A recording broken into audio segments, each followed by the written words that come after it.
Hola mis queridos y mis queridas. Qué bendición poder estar aquí conversando con ustedes hoy. Soy Alice Teresiña Vasconcelos. Tengo 73 años bien vividos y vivo en Lajeado, en Río Grande do Sul. Saben, la vida tiene estas cosas. Cuando era joven, nunca imaginé que un día estaría aquí, abriendo mi corazón para tantas personas a través de un aparatito de estos. Hoy soy psicóloga jubilada, pero continúo atendiendo a algunas personas aquí en la comunidad, principalmente mujeres que han pasado por situaciones difíciles. Tengo un rinconcito especial en mi casa, una salita acogedora con 2 sillones de cuero marrón que mi difunto marido me regaló cuando me gradué, ya con 42 años. Allí, entre una conversación y otra, entre un tereré y un mate dulce, voy ayudando a estas personas a encontrar su fuerza interior, así como yo encontré la mía. Comencé a ayudar a otros por casualidad. Después de graduarme, monté un consultorio pequeño en el centro de la ciudad. Al principio, era solo para complementar los ingresos de la familia, pero pronto percibí que cada historia que escuchaba, cada lágrima que secaba, era como un pedacito de mi propia historia siendo curada. Es como decimos aquí en el sur: quien calienta al otro se calienta a sí mismo en el invierno de la vida. Estoy aquí en mi porche con vista al río Tacuarí, allá abajo, mis pajaritos cantando en el jardín y el aroma de mi café recién colado al lado. De aquí puedo ver el campanario de la iglesia matriz, donde me casé con mi Tadeu. Que Dios lo tenga. Tengo una vida tranquila hoy, gracias a Dios. Antes de continuar con mi historia, quisiera pedirles un favorcito. Si te está gustando este video, déjame tu like e inscríbete en el canal Memorias de las Abuelas. Eso ayuda mucho a esta abuela aquí a continuar compartiendo sus historias con ustedes. Y ustedes, mis queridos y mis queridas, que me están viendo ahora, cuéntenme aquí en los comentarios de qué ciudadita me están viendo y a qué horita del día encontraron este video. ¿De mañanita con el café? ¿Después de la comida o ya de nochita cuando las sombras comienzan a caer? Yo siempre leo todos los comentarios y me da tanta alegría saber de dónde son ustedes y cuándo se toman un tiempito del día para escuchar las historias de esta abuela aquí. Cuéntenme, ¿viste? Vamos a crear una cadena de cariño. Hoy voy a contarles una historia difícil, pero necesaria. Una historia sobre cómo a veces, incluso en el momento más oscuro de nuestras vidas, puede surgir una luz. Y cómo a veces esa luz viene del lugar más inesperado. Voy a contar sobre el día en que perdí a mi madre y casi pierdo mucho más que eso. Nací en Ijuí, en el interior de Río Grande do Sul, en una casa simple, pero llena de amor. Mi madre, Dorvalina Vasconcelos, era costurera y bordadora, manos de hada, como decían en la ciudad. Hacía los vestidos de novia más bonitos de la región y muchas veces se quedaba despierta hasta altas horas, inclinada sobre aquellos tejidos blancos, cosiendo sueños con sus manos callosas. Mi padre, Juvenal, trabajaba en la estación de tren. Era un hombre callado, de pocas palabras, pero con una mirada bondadosa. Lo recuerdo llegando a casa con el uniforme siempre impecable, oliendo a humo de locomotora y trayendo pequeñas sorpresas en los bolsillos. Un dulce de leche envuelto en papel mantequilla, una cinta colorida para mi cabello, una historia nueva para contar antes de dormir. Éramos solo nosotros tres en la casa pequeña de madera, en la calle de las Higueras. Mis padres intentaron tener más hijos, pero Dios quiso que yo fuera hija única. Eso hacía que yo fuera el centro de atención, la niña de los ojos de ambos. Mi padre siempre decía: Alicia es pequeña de tamaño, pero grande de corazón. Y era verdad. Siempre fui menudita, pero con una energía que no me cabía dentro. Nuestra rutina era simple. Nos despertábamos con el canto de los gallos aún en la oscuridad. Mi madre encendía la estufa a leña y luego el aroma de café fresco invadía la casa. Mi padre salía temprano para la estación y yo ayudaba a mi madre a organizar los tejidos e hilos antes de ir a la escuela. Por la tarde, después de las clases, jugaba en el patio con los otros niños del vecindario, Celina, Bento y Mirtes, mientras mi madre cosía en el porche siempre vigilándonos. Jugábamos a las escondidas entre los árboles, saltábamos la cuerda con pedazos de cordel que mi padre traía de la estación, y los días de lluvia nos reuníamos bajo el alero para jugar a las 5 piedras con piedritas que recogíamos del río. En invierno, que era riguroso en Ijuí, mi madre hacía vino caliente para los adultos y chocolate caliente para nosotros, los niños. Nos sentábamos todos alrededor de la estufa a leña, escuchando las historias asustadoras que el papá de Bento contaba sobre el perro negro del pastoreo y la mula sin cabeza. Fue una infancia feliz, aunque con poco. Mi padre me gustaba llevarme a ver los trenes llegando y partiendo de la estación. Yo quedaba fascinada con aquellos gigantes de hierro, resoplando y soltando vapor, trayendo gente de lugares lejanos que ni sabía que existían. Un día podrás viajar a donde quieras, Alicia, decía, señalando los rieles que parecían no tener fin. Pero nuestra felicidad simple no duró para siempre. Cuando tenía 9 años, en una mañana fría de julio, mi padre no regresó a casa después del trabajo. Hubo un accidente en la estación. Un vagón se descarriló durante una maniobra. Estaba en el lugar equivocado, en el momento equivocado. Fue todo muy rápido, dijeron sus compañeros. Ni sufrió. Intentaron consolar a mi madre, pero ella sufrió. Nosotros sufrimos. El entierro fue en la iglesia San Pedro, la misma donde había sido bautizada. Recuerdo el ataúd cerrado, la lluvia fina que no paraba de caer, las manos de mi madre apretando la mía con tanta fuerza que llegaban a doler. Pero no me quejé. Sabía que ella necesitaba aferrarse a algo para no desmoronarse ahí mismo. Los años siguientes fueron difíciles. Mi madre pasó a coser aún más, aceptando cualquier encargo para mantenernos. Yo ayudaba como podía, entregando las ropas listas, organizando los materiales, incluso aprendiendo algunos puntos básicos de bordado. Nuestras noches se volvieron silenciosas, sin las historias de mi padre. A veces me despertaba en medio de la noche y encontraba a mi madre llorando bajito sobre las costuras, creyendo que no me daba cuenta. Fue entonces que Antero apareció en nuestras vidas. Llegó un día a nuestra puerta queriendo encargar una camisa para una boda. Era un hombre alto, de hombros anchos, con una presencia que parecía ocupar todo el espacio de nuestra pequeña sala. Tenía el cabello canoso bien peinado y siempre andaba con zapatos brillando de tan pulidos. Era comerciante de ganado, viajaba por toda la región. Volvía varias veces, siempre con un nuevo pedido para mi madre. Y pronto, no era solo por las costuras que volvía. Al principio parecía gentil. Traía regalos, un corte de tejido fino para mi madre, una muñeca de porcelana para mí. Elogiaba su trabajo. Decía que nunca había visto manos tan talentosas. Para mí, traía caramelos de la ciudad grande y contaba historias de sus viajes. Pero había algo en su mirada que me incomodaba, incluso a esa edad. Cuando miraba a mi madre, sus ojos brillaban de una manera extraña, como si ella fuera uno de los animales que negociaba en las ferias. Poco a poco, Antero fue ocupando más y más espacio en nuestras vidas. Comenzó a cenar regularmente con nosotros, luego a pasar los domingos en nuestra casa. Arreglaba las cosas rotas, cambió las tejas que dejaban pasar agua cuando llovía fuerte, pintó las paredes descascaradas. Mi madre sonreía de nuevo, y era bueno verla así. Pero para mí, algo no parecía correcto. Era como si una sombra hubiera entrado a nuestra casa junto con él. Cuando tenía 12 años, mi madre me llamó para una conversación seria. Antero le había propuesto casamiento y ella había aceptado. Nos vamos a mudar a Lajeado, donde él tiene una casa más grande, explicó, los ojos brillando con una esperanza que no veía desde que mi padre estaba vivo. Tendrás tu propio cuarto. Irás a una escuela mejor.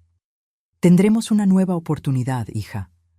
Quería estar feliz por ella, pero una parte de mí sentía que estábamos traicionando la memoria de mi padre. Y había esa inquietud siempre que Antero estaba cerca, algo que no conseguía explicar, pero que hacía que mi estómago se apretara. Sin embargo, viendo la sonrisa de mi madre después de tanto sufrimiento, tragué mis temores e intenté convencerme de que todo estaría bien. La boda fue simple en la iglesia de la ciudad, solo con algunos amigos cercanos y parientes de Antero. Luego, hicimos las maletas y nos mudamos a Lajeado. La casa era realmente más grande, de ladrillos, con un patio en el fondo, donde crecían árboles de mandarinas y un pequeño jardín que mi madre pronto llenó de margaritas y geranios. Tenía mi propio cuarto con una ventana que daba a la calle. Pude llevar mis libros y mi colección de muñecas, incluyendo la de porcelana que Antero me había regalado. Al principio, todo parecía un sueño. Antero era considerado con mi madre, traía regalos de los viajes, hacía planes para el futuro. Pero poco a poco comencé a notar cambios pequeños al principio, casi imperceptibles, como la manera en que criticaba el condimento de la comida, o cómo fruncía el ceño cuando mi madre hablaba con algún vecino. Fue cuando cumplí 13 años que las cosas comenzaron a ponerse realmente diferentes. Ni mi madre ni yo podríamos imaginar cuánto cambiaría nuestra vida a partir de ahí. Recuerdo como si fuera hoy mi cumpleaños de 13 años. Mi madre, incluso con la salud no muy buena, había preparado un bizcocho de naranja con cobertura de chocolate, mi favorito.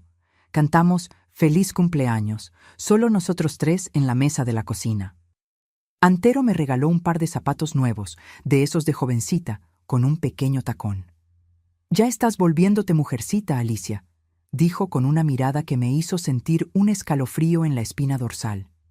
Fue por esa época que comencé a notar cómo los ojos de Antero me seguían por la casa. Al principio pensé que era solo imaginación mía. Después de todo, estaba casado con mi madre. Era como un padre para mí, ¿no? Pero había algo en esa mirada que me hacía sentir sucia, como si estuviera haciendo algo malo, incluso cuando solo estaba leyendo un libro o ayudando a mi madre en la cocina. En ese mismo mes, mi madre comenzó a quejarse de dolores en la espalda. Al principio, creíamos que era solo cansancio. Pasaba horas inclinada sobre las costuras, incluso después de que nos mudamos a Lajeado. Antero decía que no necesitaba trabajar tanto, que su dinero era suficiente para todos nosotros, pero ella insistía. «Necesito sentirme útil», decía. Y en el fondo, creo que le gustaba tener su propio dinero, su independencia. Los dolores fueron empeorando. Pronto no podía estar sentada por mucho tiempo. El doctor de la ciudad, doctor Osvaldo, diagnosticó un problema en la columna que necesitaría tratamiento en Porto Alegre. Fue la primera vez que vi a Antero realmente enojado. «Tanto dinero tirado a la basura», gritó después de que el doctor se fue. Mi madre lloró escondida esa noche. Aún así, fuimos a Porto Alegre para las consultas. Antero nos llevó de mala gana, protestando por cada centavo gastado. En el hospital grande, con pasillos que parecían no tener fin, descubrimos que el problema era más grave de lo que pensábamos. No era solo la columna. Había algo creciendo dentro de ella, algo malo que el doctor explicó con palabras complicadas que yo, a los 13 años, no entendía completamente, pero entendí lo suficiente para saber que mi madre estaba muy enferma. Los meses siguientes fueron de idas y venidas a Porto Alegre. Antero se volvía cada vez más irritado con los gastos y con el tiempo que pasaba manejando en la carretera. En casa, el clima se volvió pesado. Mi madre adelgazó. Su bonito rostro se volvió pálido, los ojos sin el brillo de antes.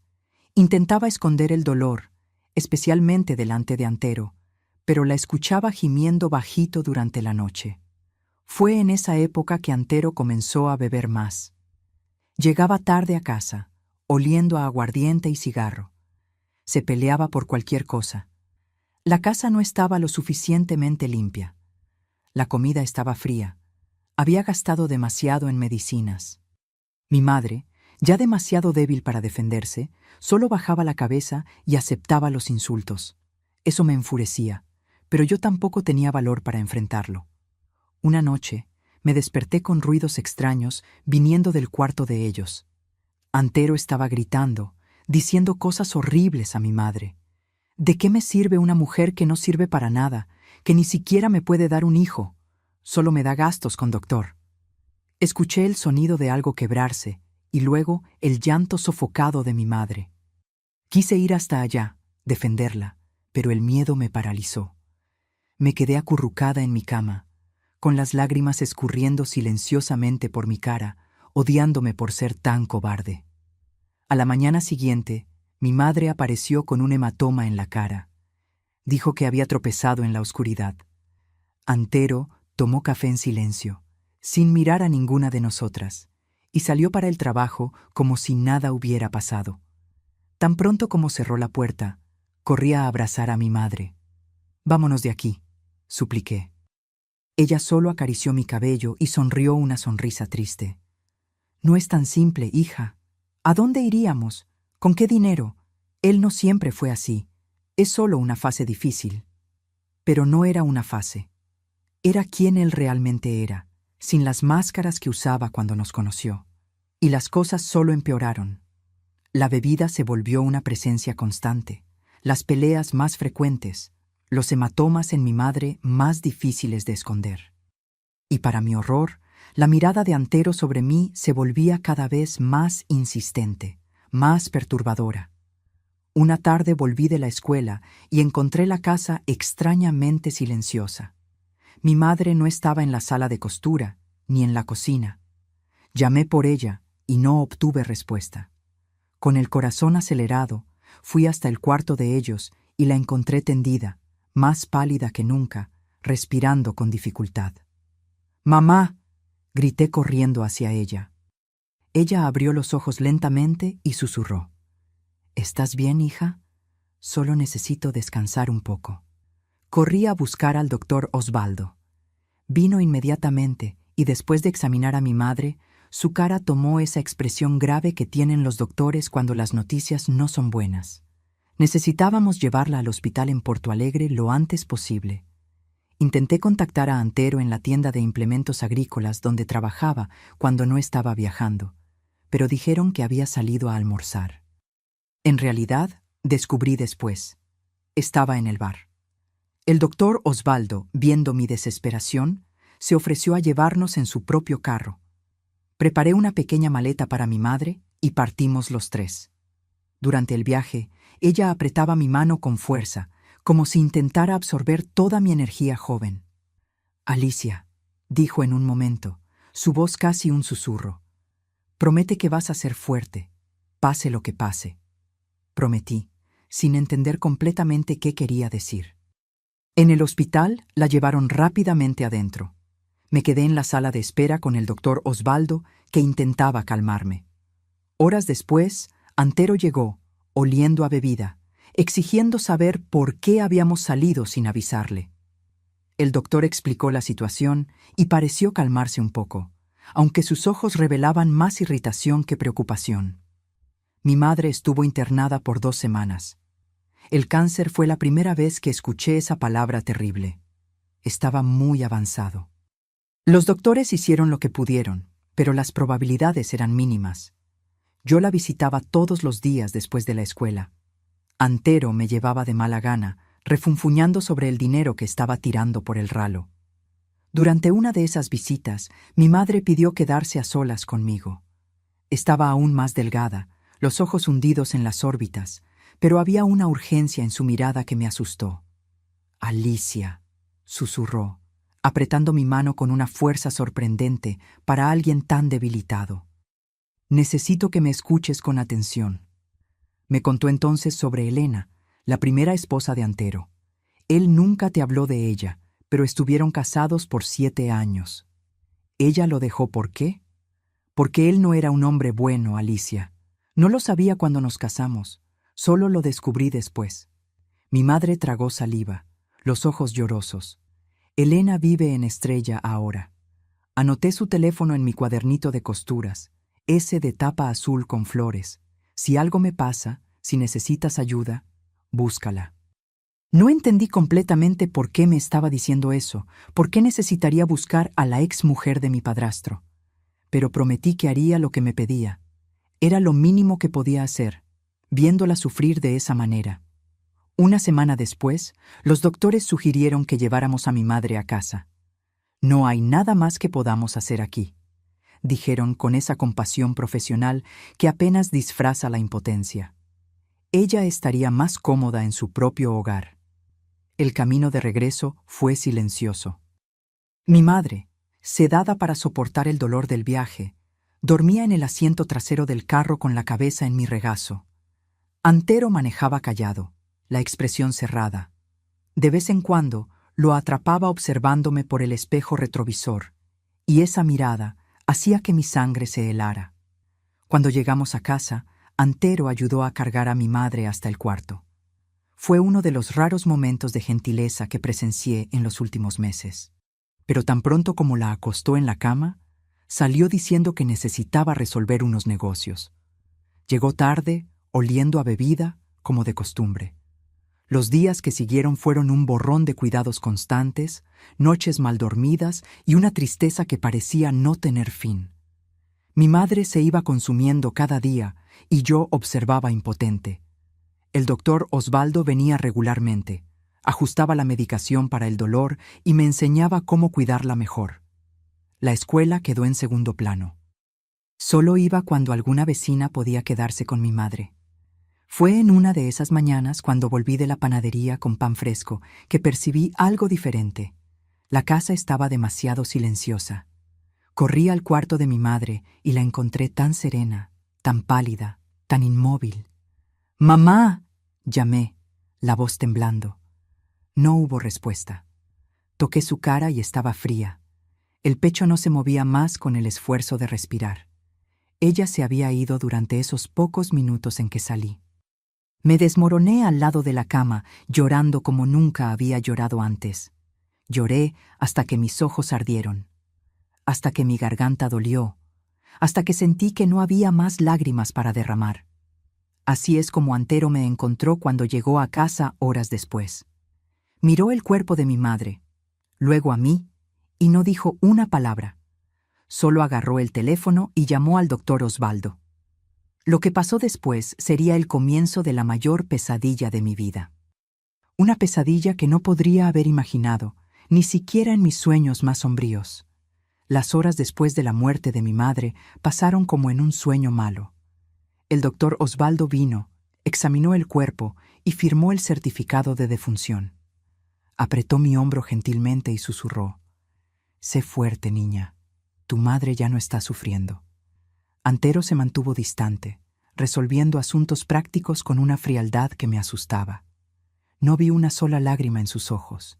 El velatorio fue organizado en la capilla de la iglesia matriz del Ajeado, la misma iglesia donde años antes mi madre se había casado con Antero, llena de esperanzas por un futuro mejor.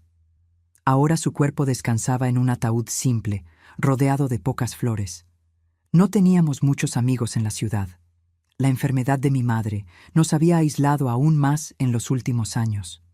Algunas vecinas aparecieron, murmurando palabras de consuelo que no conseguían atravesar la barrera de mi dolor. Me senté en un banco en la primera fila, observando el rostro sereno de mi madre. Parecía finalmente en paz, libre del sufrimiento que la había consumido durante tanto tiempo. Antero recibía los pocos presentes con esa dignidad forzada, aceptando condolencias como si fuera el único que sufría una pérdida. Al final de la tarde, cuando el sol comenzaba a ponerse, las personas se fueron yendo. Pronto solo quedábamos yo, Antero, y el empleado de la funeraria, que se quedaría de vigilancia durante la noche. Antero se acercó y dijo con voz controlada: «Voy a casa a bañarme y traer algo para comer. ¿Quieres venir conmigo o prefieres quedarte?». No conseguí soportar la idea de dejar a mi madre, incluso sabiendo que ella ya no estaba allí. «No, está bien, voy a quedarme», respondí sin mirarlo. Él asintió y se fue. El empleado de la funeraria, un señor mayor con ojos gentiles, me trajo un vaso de agua y una silla más cómoda. «La señorita necesita descansar un poco», dijo. Su madre no querría verla así, desvaneciéndose. Las horas pasaron lentamente. Recé, lloré. Recordé los momentos felices con mi madre, cuando me enseñaba a bordar, cuando cantaba bajito mientras cocinaba, cuando me contaba historias antes de dormir. En algún momento, exhausta por el peso del dolor, me dormí en la silla. Me desperté sobresaltada con la mano de Antero en mi hombro. «Vámonos a casa», dijo. «El entierro será temprano mañana. Necesitas descansar en una cama de verdad». Miré una última vez el ataúd, donde mi madre descansaba, y de mala gana seguía a Antero hasta el carro. La noche estaba fría, típica del invierno sureño, y el cielo lleno de estrellas parecía indiferente a mi dolor. El camino a casa fue hecho en silencio. Yo estaba sumida en mis pensamientos, en mi duelo. Antero manejaba concentrado, los nudillos de sus dedos blancos de tanto apretar el volante. Cuando llegamos, noté algo extraño. Había parado para comprar más bebida. Varias botellas de aguardiente estaban en el asiento trasero. Entramos a la casa que ahora parecía demasiado grande, demasiado vacía, sin la presencia de mi madre. Incluso enferma, ella había sido el corazón de ese lugar.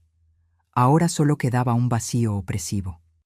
«Voy a bañarme y dormir», dije, dirigiéndome al pasillo que llevaba a mi cuarto. «Espera». La voz de Antero sonó suave, con una entonación que nunca había escuchado antes.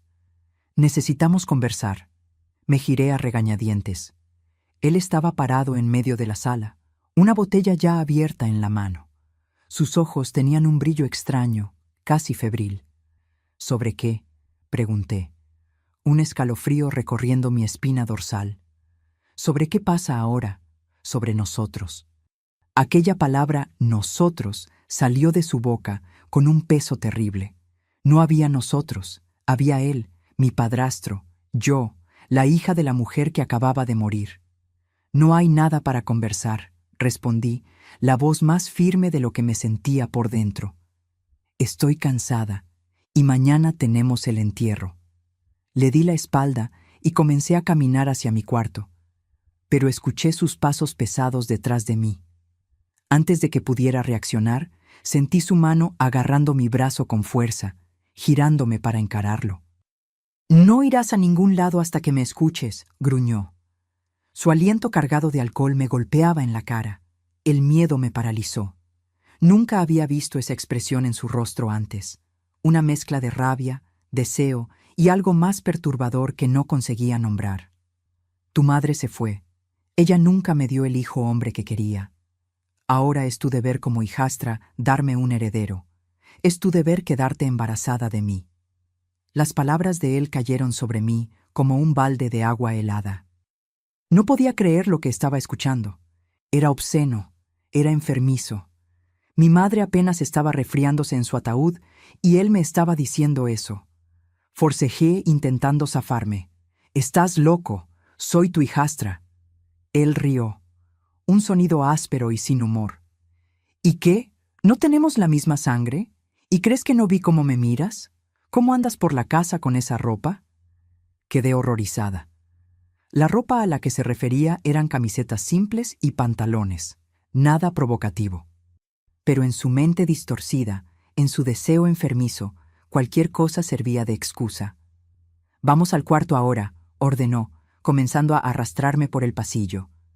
Luché con toda la fuerza que tenía, arañando, empujando, intentando zafarme. «¡No! ¡Socorro! ¡Que alguien me ayude!», grité, aunque sabía que no había nadie cerca para escuchar. Me empujó contra la pared, su cuerpo presionando el mío, inmovilizándome. «Nadie va a escucharte, Alicia. Ahora somos solo nosotros dos en esta casa y vas a hacer lo que yo diga». En ese momento pensé que todo estaba perdido. Cerré los ojos, lágrimas escurriendo por mi cara, rezando para que fuera solo una pesadilla de la cual me despertaría para encontrar a mi madre viva, para volver a nuestra vida simple en Ijuí, antes de que todo se volviera tan mal. Fue cuando algo inesperado pasó. Golpes fuertes en la puerta del frente. No eran golpes educados de vecinos o amigos. Eran golpes decididos, autoritarios. Antero se congeló. Por un instante, vi algo que nunca había visto en sus ojos. Miedo. «¿Quién diablos es?», murmuró, aflojando el agarre en mi brazo. Aproveché la distracción para zafarme y correr lejos de él. Los golpes continuaban, cada vez más fuertes. «Antero, abre esta puerta ahora». Una voz femenina, fuerte y decidida, resonó desde afuera.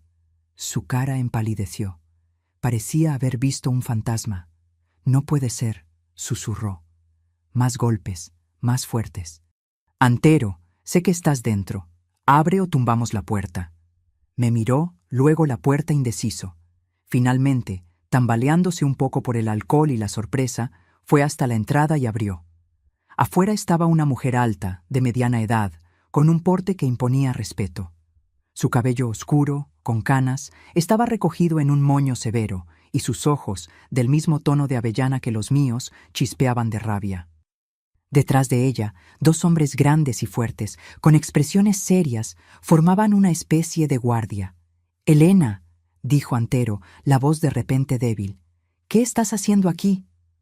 Elena, la primera esposa, la mujer sobre la que mi madre había hablado en sus últimos días. Nunca la había visto antes, pero reconocí el nombre inmediatamente. No respondió a Antero. En cambio, sus ojos penetrantes encontraron los míos, evaluando rápidamente mi estado. El cabello despeinado, las marcas rojas en los brazos donde me había agarrado, las lágrimas en mi cara. «Debe ser Alicia», dijo, su voz más suave ahora, casi gentil. «Tu madre me llamó hace 2 días, querida. Sabía que estaba partiendo, y ella sabía exactamente qué monstruo con quien estaba casada. Me hizo prometer que apenas supiera de la noticia de su muerte, vendría por ti. Mi madre, mi valiente madre. Incluso al borde de la muerte, había pensado en mí, había tramado mi salvación». Sentí nuevas lágrimas, esta vez de gratitud mezclada con el dolor de la pérdida. «No tienes derecho alguno de entrar a mi casa así», dijo Antero, intentando recuperar algo de autoridad. «Alicia es mi hijastra, está bajo mi cuidado ahora». Elena rió, un sonido frío y cortante como acero. «¿Bajo tu cuidado del mismo modo que yo estaba?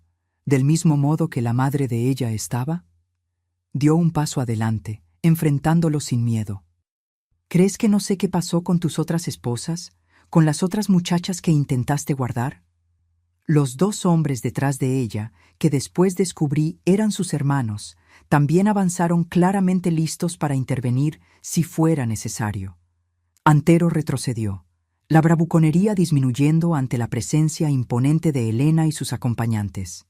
«Esto no es asunto tuyo», murmuró.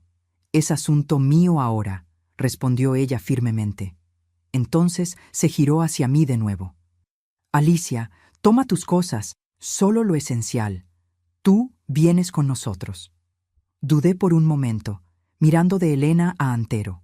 No conocía a esa mujer, pero mi madre había confiado en ella, y cualquier cosa sería mejor que quedarme aquí con él. «Ella no irá a ningún lado», gritó Antero, avanzando en mi dirección. Fue su error.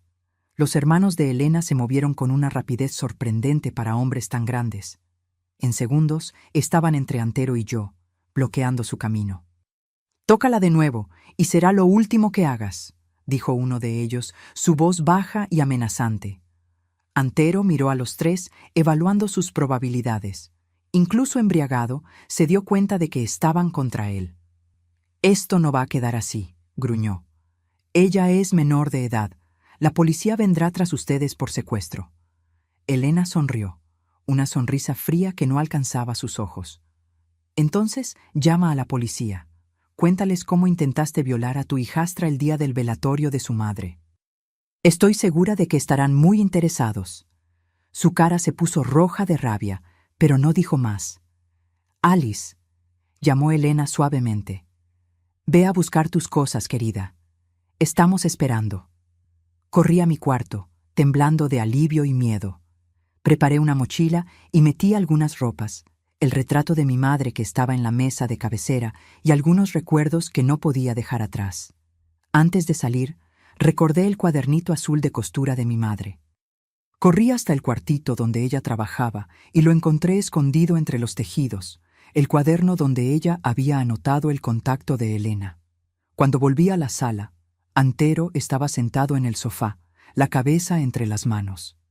Elena y sus hermanos estaban de pie, vigilantes. Sin decir una palabra, fui hacia Elena.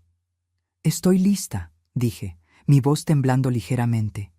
Ella asintió y colocó un brazo protector alrededor de mis hombros. «Vámonos entonces». Salimos juntos a la noche fría. Un carro estaba estacionado enfrente de la casa.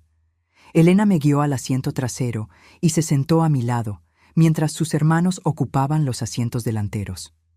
«¿A dónde vamos?». Pregunté cuando el carro comenzó a alejarse de la única casa que conocía en los últimos años. A mi casa en Estrella por ahora, respondió Elena.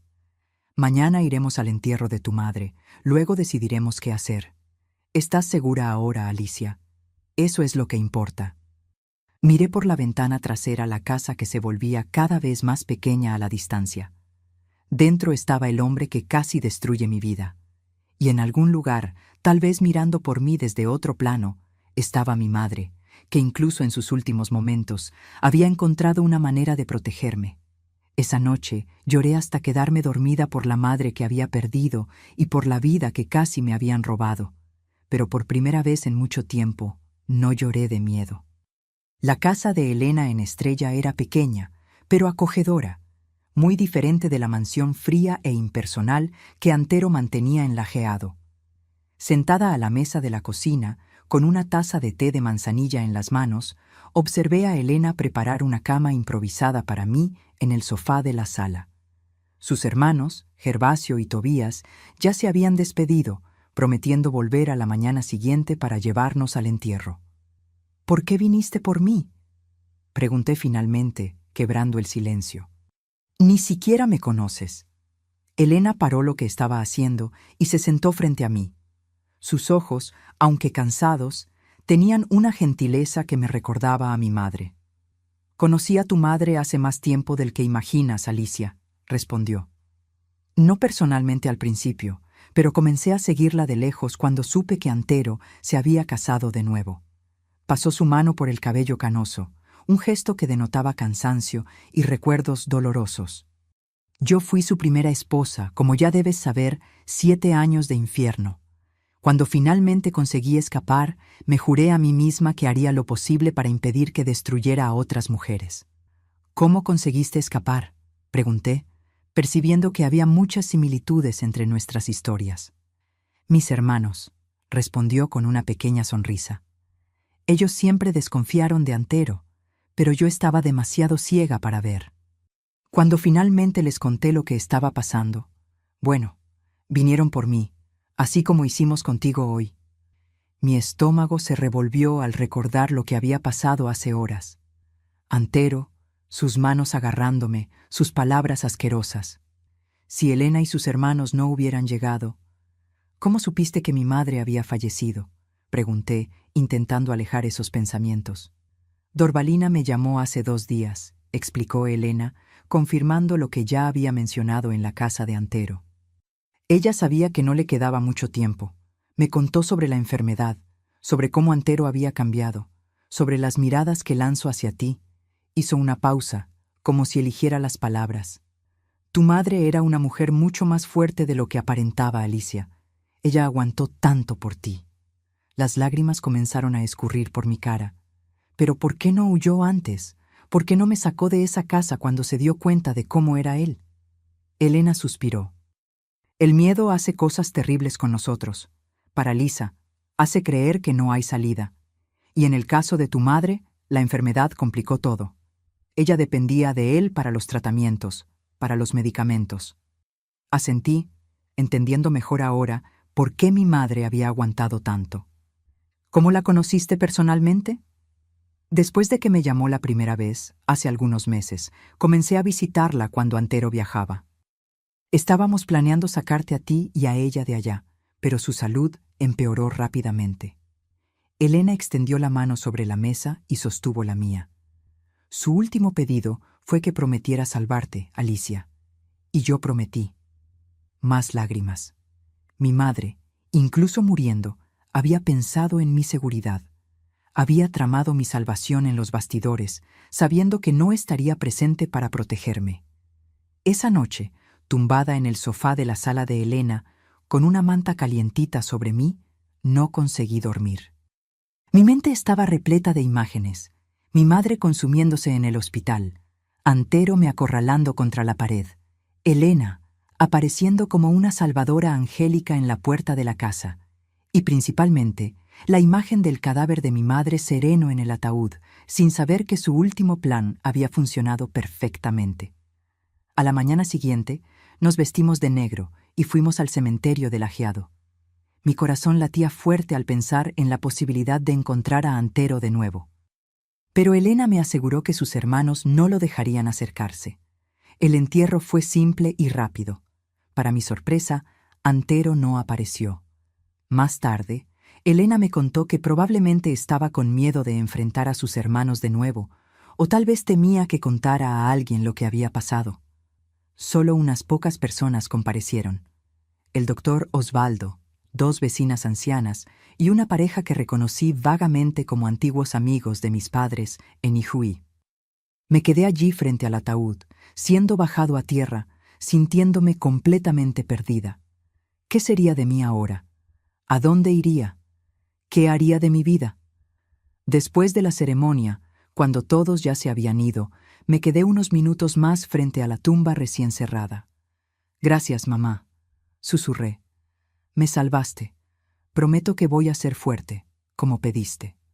Cuando volvimos a la casa de Elena, una sensación extraña se apoderó de mí. Una mezcla de alivio por estar lejos de Antero y un vacío profundo por la pérdida de mi madre. Me senté en el pequeño porche de los fondos, observando el patio bien cuidado, donde algunas gallinas escarbaban perezosamente. Fue cuando tuve un colapso. Toda la tensión, todo el miedo, todo el dolor que había estado conteniendo explotó de una vez. Comencé a temblar incontrolablemente, sollozando tan fuerte que apenas podía respirar. Elena vino corriendo, alarmada por mis gritos. «Alicia, ¿qué pasó?», preguntó, arrodillándose a mi lado y abrazándome. «No sé qué hacer ahora», conseguí decir entre sollozos. «No tengo a nadie, no tengo a dónde ir, no tengo dinero, no terminé los estudios». Elena me abrazó más fuerte, meciéndome gentilmente como si fuera una niña pequeña. «Está bien, me tienes a mí ahora. Puedes quedarte aquí el tiempo que necesites». Esas palabras, dichas con tanta convicción, fueron como un bálsamo para mi alma herida. Pero una parte de mí aún dudaba, aún tenía miedo. «¿Por qué?», pregunté, apartándome para mirarla a los ojos. «¿Por qué harías esto por mí? Ni siquiera me conoces bien». Ella sonrió, una sonrisa triste. «Porque nadie hizo eso por mí cuando tenía tu edad. Porque tu madre me pidió y porque es lo correcto hacer». Secó mis lágrimas con los pulgares. «Además, no estoy ofreciendo caridad, Alicia. Estoy ofreciendo una oportunidad, una chance de recomenzar, de construir tu propia vida lejos de su sombra». Esa noche tuve una pesadilla terrible. Soñé que estaba de vuelta en la casa en Lajeado, que Antero me había encontrado, que estaba arrastrándome al cuarto mientras yo gritaba pidiendo ayuda. Me desperté gritando, bañada en sudor frío. Elena vino corriendo de su cama y me encontró en el sofá, acurrucada como un animal herido. «Fue solo un sueño», murmuró, sentándose a mi lado y sosteniendo mi mano. «Él no puede lastimarte ahora». Pero ambas sabíamos que no era verdad. Antero era aún una amenaza. Él sabía dónde vivía Elena. Podría venir tras de mí en cualquier momento. «Necesito irme», dije, mi voz temblorosa. «Lejos, a un lugar donde él nunca pueda encontrarme». Elena se quedó en silencio por algunos instantes, pensativa. «Tengo una hermana en Porto Alegre», dijo finalmente. «Ella tiene una pensión para muchachas.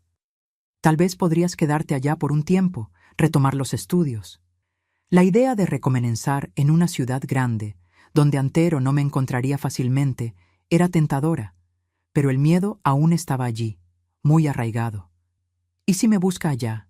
¿Y si descubre dónde estoy? Elena apretó mi mano. «No va a hacerlo. Mis hermanos van a tener una conversación seria con él mañana. Y además, estarás rodeada de otras personas. No estarás sola». A la mañana siguiente, mientras tomábamos café, Elena me presentó un plan más detallado.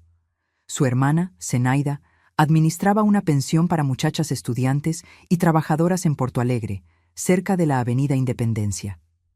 Era un lugar seguro, bien ubicado, donde yo podría quedarme mientras retomaba mis estudios. «Podemos ir mañana mismo, si quieres», dijo. Llamé a Zenaida anoche y ella dijo que tiene un cuarto vacío. La idea de partir tan rápidamente me asustó y al mismo tiempo me dio esperanza. «¿Pero cómo voy a pagar?». No tengo dinero. Tu madre dejó algo para ti, dijo Elena, levantándose e yendo hacia un armario en la sala. Volvió con un sobre. Me lo dio en la última vez que nos encontramos.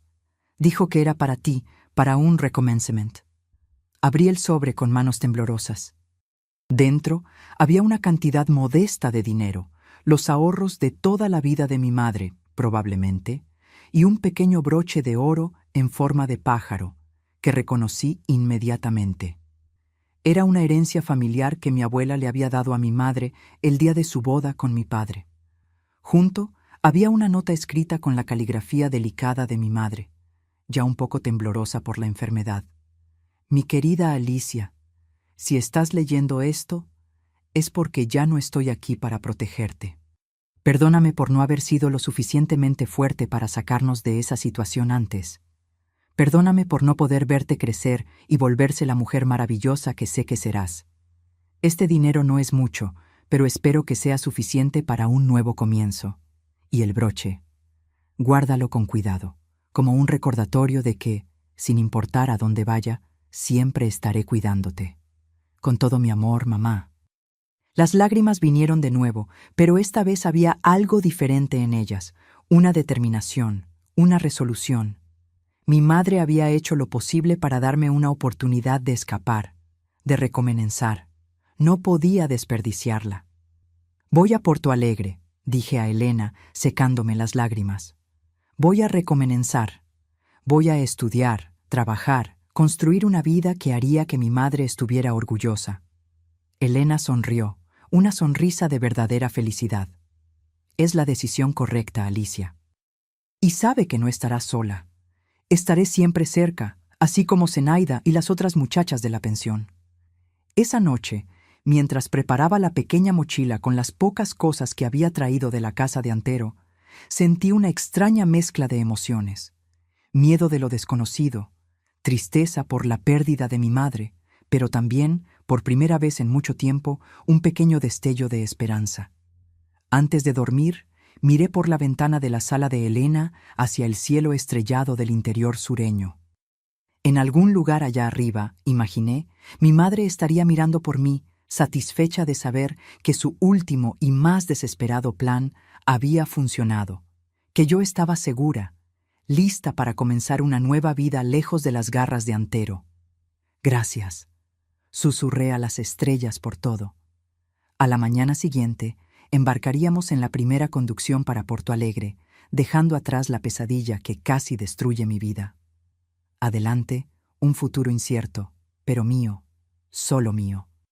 El viaje a Porto Alegre fue largo y silencioso. Sentada al lado de Elena, en el autobús intermunicipal, observaba el paisaje cambiar, los campos abiertos del interior, cediendo lugar gradualmente a los suburbios y, finalmente, a los edificios altos de la capital. Cada kilómetro que nos alejaba del ajeado era como un peso siendo quitado de mis hombros. Cuando llegamos a la estación de autobús de Porto Alegre, ya era fin de tarde. Elena, que conocía bien la ciudad, nos guió hasta un punto de taxi. La pensión de Zenaida queda en el barrio Bonfim, cerca de la Avenida Independencia, explicó al motorista, quien asintió y puso nuestras pocas maletas en la cajuela. La pensión era un sobrado antiguo, pero bien conservado, con una fachada de un amarillo suave y ventanas grandes. Cuando llegamos, Zenaida ya nos estaba esperando en la puerta. Era increíble lo parecidas que eran las dos hermanas. La misma postura erguida, los mismos ojos de avellana, la misma expresión determinada. Pero mientras Elena tenía algo de rústico, de mujer del interior, Zenaida tenía un aire más urbano, con el cabello cortado corto y ropas más modernas. Así que esta es Alicia, dijo, examinándome con ojos gentiles. Bienvenida, querida. Elena me contó tu historia. ¿Estás segura aquí? El cuarto que me fue asignado era pequeño, pero limpio y acogedor. Una cama de soltero, un guardarropa, un escritorio simple bajo la ventana que daba a un patio interno, donde algunas ropas se secaban en tendederos. Compartiría el baño al final del pasillo con otras 3 muchachas, todas estudiantes o trabajadoras. Mañana te presentaré a las otras niñas, dijo Zenaida mientras me mostraba el cuarto. Todas tienen sus historias, sus razones para estar aquí. Respetamos la privacidad unas de otras, pero también formamos una pequeña familia. Nadie está sola. Elena se quedó solo esa noche durmiendo en el cuarto de Zenaida. A la mañana siguiente, antes de partir, me abrazó fuerte y dijo: ¿Tienes coraje, Alicia? Más del que imaginas. Te irá bien aquí. Entonces, más bajito, casi un susurro: si él aparece, si escuchas algo de él buscándote, avísame inmediatamente. Mis hermanos lo están vigilando en Lajeado, pero nunca se sabe. Los primeros días en la pensión fueron extraños. Era como si estuviera flotando entre dos mundos, la pesadilla que había dejado atrás y una nueva realidad que aún no parecía totalmente mía. Las otras muchachas fueron gentiles, pero yo mantuve distancia. El miedo había echado raíces tan profundas en mí que era difícil confiar. Zenaida, percibiendo mi aislamiento, sugirió que volviera a estudiar.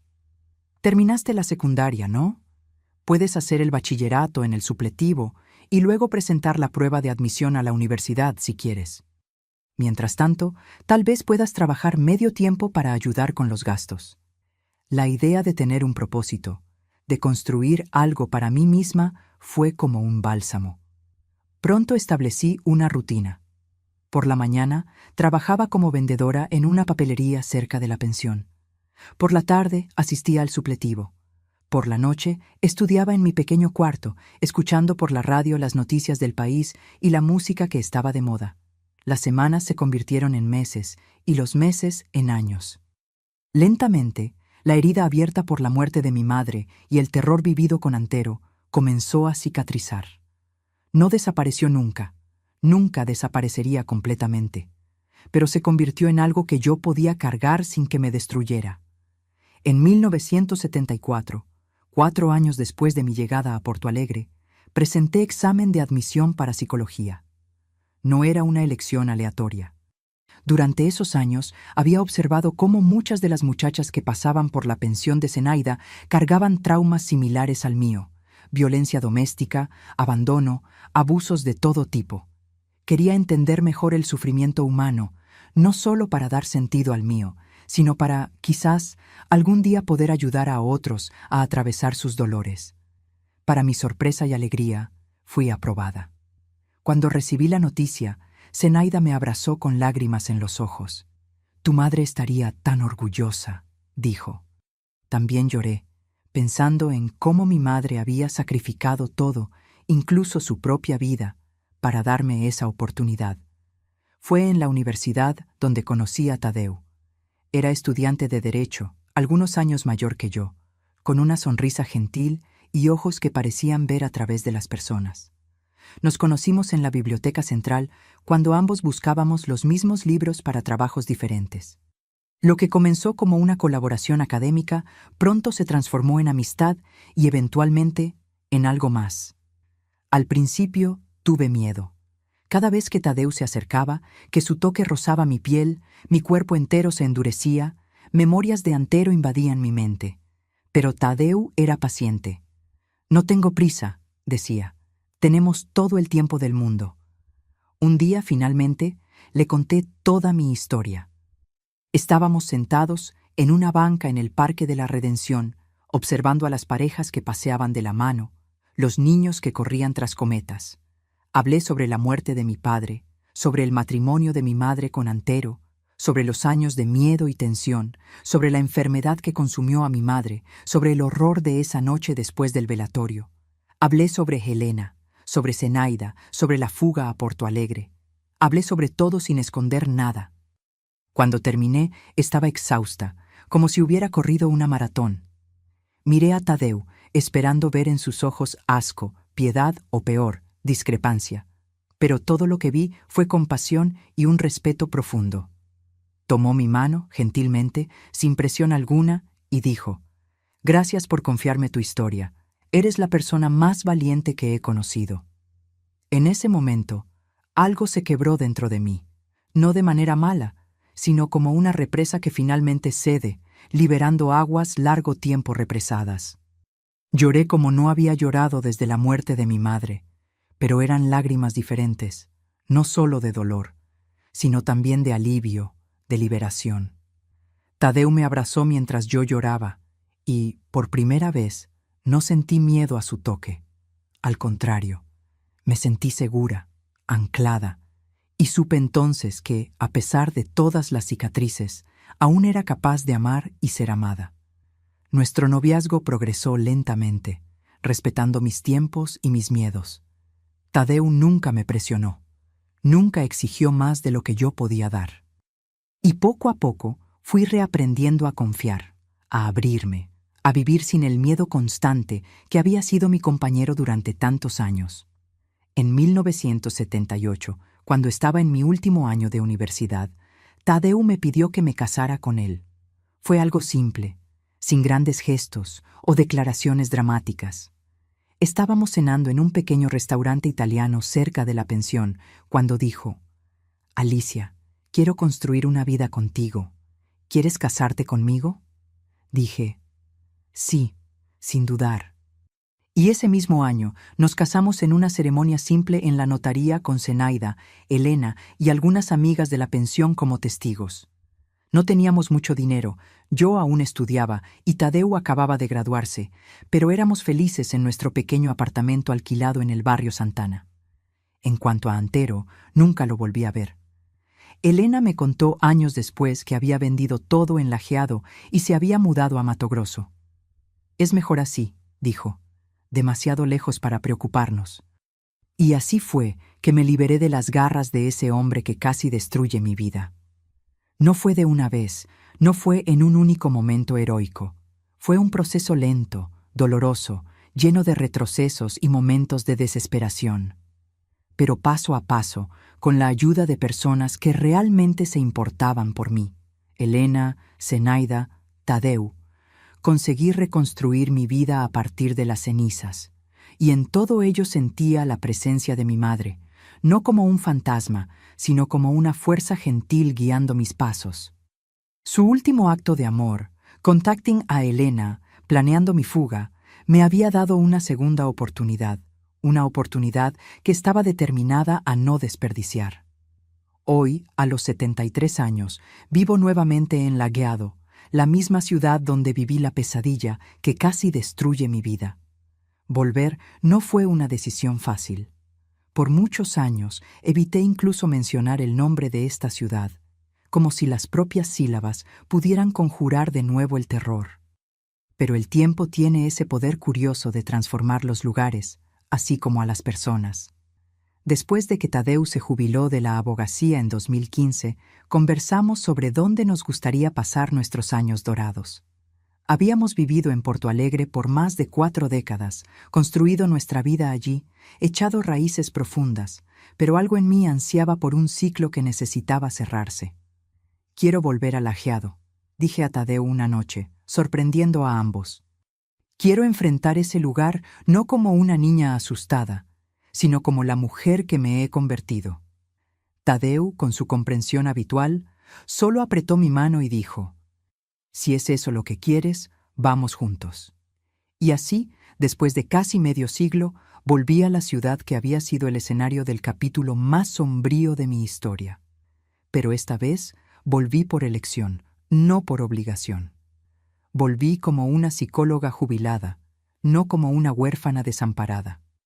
Volví con Tadeu a mi lado, un hombre que me enseñó que no todos los toques masculinos cargan violencia. Nuestra casa queda en la parte nueva de la ciudad, lejos de la casa donde viví con mi madre y Antero. Es una casa modesta, pero cómoda, con un porche desde donde puedo ver el río Tacuarí serpenteando a la distancia. Tengo mi rinconcito especial, donde aún recibo a algunas mujeres para conversaciones terapéuticas. No cobro por esas sesiones. Son mi manera de retribuir toda la ayuda que recibí a lo largo de la vida. Elena nos visitó algunas veces antes de fallecer en 2018, a los 92 años. Una mujer fuerte hasta el final. Zenaida, desafortunadamente, nos dejó antes, en 2011. Ambas fueron pilares fundamentales en mi historia de superación y no pasa un día sin que agradezca por haberlas encontrado. Tadeu y yo no tuvimos hijos, una elección consciente que hicimos juntos. Los traumas del pasado dejaron marcas profundas y sentí que mi contribución al mundo sería mejor a través de mi profesión, ayudando a otros a superar sus propios dolores. En lugar de hijos biológicos, tenemos docenas de jóvenes que han pasado por nuestras vidas, pasantes que orienté en la universidad, clientes que se convirtieron en amigos, sobrinos y sobrinas que tratamos como si fueran nuestros. La rutina de nuestros días es tranquila. Me despierto temprano, preparo el tereré y me siento en el porche para ver salir el sol. Tadeu, que siempre fue un dormilón, se une a mí más tarde, trayendo pan fresco de la panadería de la esquina. Conversamos sobre las pequeñas cosas de la vida, leemos los periódicos, planeamos el día. 3 veces por semana recibo mujeres en mi rinconcito terapéutico, muchas de ellas víctimas de violencia doméstica derivadas por el Centro de Referencia de la Mujer de la ciudad.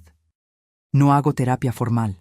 Mi licencia profesional está inactiva, pero ofrezco un oído atento y orientaciones basadas no solo en los libros que estudié, sino en la vida que viví. ¿La señora realmente entiende lo que estoy pasando?, me preguntó una joven cierta vez, sorprendida por la precisión con que había captado sus sentimientos. No le conté mi historia, raramente lo hago, pero solo sonreí y dije: «El dolor tiene un lenguaje universal, mi hija». Quien ya ha hablado ese idioma reconoce sus dialectos.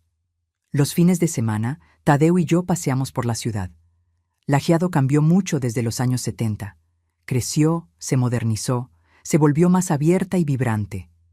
A veces pasamos por la antigua casa donde viví con mi madre y Antero. Fue reformada y pintada de azul, ahora albergando a una familia joven. Veo a los niños jugando en el mismo patio donde mi madre solía plantar sus margaritas, y siento una extraña paz. Los lugares no cargan maldad. Son las personas que los habitan quienes determinan su energía. Una vez al mes, voy al cementerio a visitar la tumba de mi madre. Llevo margaritas, sus flores favoritas, y converso con ella en silencio, contando sobre mi vida, sobre las mujeres a las que he ayudado, sobre la ciudad que ahora es un lugar de sanación, no de dolor. Siento que ella me escucha y se alegra de ver que su sacrificio final no fue en vano. La vida me ha enseñado que las cicatrices que cargamos no desaparecen completamente, pero podemos elegir transformarlas en fuente de fuerza y sabiduría. Cada mujer a la que ayudo a encontrar su voz, a escapar de una relación abusiva, a reconstruir su autoestima, es un homenaje a mi madre y a todas las mujeres que me ayudaron a reconstruir mi propia vida. Y cuando miro hacia atrás, hacia esa noche terrible después del velatorio de mi madre, no veo solo el horror que casi me consume, sino también el milagro que me salvó. El último acto de amor de una madre que, incluso sabiendo que no estaría allí para protegerme, encontró una manera de asegurar mi seguridad. Es ese el mensaje que llevo conmigo y que comparto con todas las que vienen hasta mí buscando consuelo. La esperanza puede nacer incluso en los lugares más improbables, y a veces son justamente nuestras heridas más profundas las que nos capacitan para ayudar a otros a cicatrizar las suyas. Saben, mis queridos, después de todos estos años, aprendí que el mayor poder que tenemos no es olvidar el pasado, sino transformarlo en algo que tenga sentido, que tenga propósito. Cada cicatriz que cargamos puede convertirse en un puente para alcanzar a alguien que aún está del otro lado del dolor, perdido y sin esperanza. Si estás pasando por un momento oscuro ahora, si sientes que las paredes se cierran a tu alrededor, quiero que sepas, no estás solo. Y más importante, no necesitas enfrentar esto solo. El socorro puede venir de los lugares más inesperados, como vino para mí a través de Elena, la exesposa del hombre que casi destruye mi vida. Una de las lecciones más preciosas que aprendí es que siempre debemos buscar ayuda. La vergüenza quiere mantenernos aislados, quiere convencernos de que somos los únicos, que nadie va a creer, que nadie va a entender. Pero eso es una mentira. Hay personas buenas en este mundo. Personas que extienden la mano sin pedir nada a cambio. Personas que creen en nosotros cuando ni nosotros mismos creemos. Otra lección que llevo conmigo es que el tiempo realmente es un gran aliado. No que cure todas las heridas. Algunas son demasiado profundas para cerrarse completamente, pero nos da la distancia necesaria para mirar nuestros traumas, no más como víctimas paralizadas, sino como sobrevivientes en movimiento. Y tal vez la más importante de todas las lecciones. La violencia nunca es culpa de la víctima. Nunca. No importa lo que digan. No importa cómo intenten distorsionar la realidad. Nadie merece ser abusado, humillado o violentado. Y nadie, absolutamente nadie, tiene el derecho de usar su poder o posición para lastimar a otra persona. Hoy, cuando recibo a esas mujeres en mi casa, cuando veo en sus ojos el mismo miedo que una vez habitó los míos, les digo lo que me habría gustado que alguien me dijera cuando era joven. Su historia no termina aquí. Este capítulo doloroso no define quién eres o quién puedes convertirte. Y mereces una vida libre de miedo, una vida donde puedas respirar profundo, dormir en paz y soñar sin pesadillas. Dios sabe que no fue fácil el camino hasta aquí. Hubo días en que me desperté gritando, noches en que la pesadilla parecía tan real que Tadeu necesitaba abrazarme por horas hasta que dejara de temblar. Hubo momentos en que la culpa me consumía. Culpa por haber sobrevivido cuando mi madre no. Culpa por no haber sido lo suficientemente fuerte para enfrentarlo antes. Culpa por sentir que de alguna manera había atraído ese mal a mi vida. Pero la culpa, así como el miedo, pierde su fuerza cuando se trae a la luz. Cuando compartimos nuestras historias, cuando permitimos que otros caminen con nosotros en nuestro dolor, algo milagroso sucede. Nos damos cuenta de que no estamos rotos más allá de la reparación. Solo estamos en proceso de reconstrucción. Y tú, mi querido, mi querida, que me escuchaste hasta aquí, tal vez porque viste algo de tu propia historia en la mía, tal vez porque conoces a alguien que está viviendo algo parecido, o tal vez simplemente porque tu corazón se abrió a esta abuela aquí. Quiero pedirte algo muy importante. Si esta historia tocó tu corazón, si estas palabras encendieron alguna luz dentro de ti, por favor, suscríbete al canal Memorias de las Abuelas y activa la campanita. No esperes ni un minuto más. Cada suscripción es una forma de decir, estoy escuchando. Estas historias importan. Estas voces necesitan ser amplificadas. Y por favor, déjame un comentario diciéndome de qué ciudadita me estás viendo. ¿A qué hora del día encontraste este video? ¿De mañanita con el café? ¿Después de la comida? ¿Ya de nochita cuando caen las sombras? Quiero saber quién se quedó conmigo hasta el final, quién abrazó este viaje entero. Tus comentarios son como un abrazo virtual que recibo con gratitud. Termino con la misma frase que uso al despedirme de las mujeres que atiendo. La vida ni siempre es justa, pero nosotros somos más fuertes de lo que imaginamos, y juntos somos invencibles. Que Dios los bendiga, mis queridos. Hasta la próxima. Amén.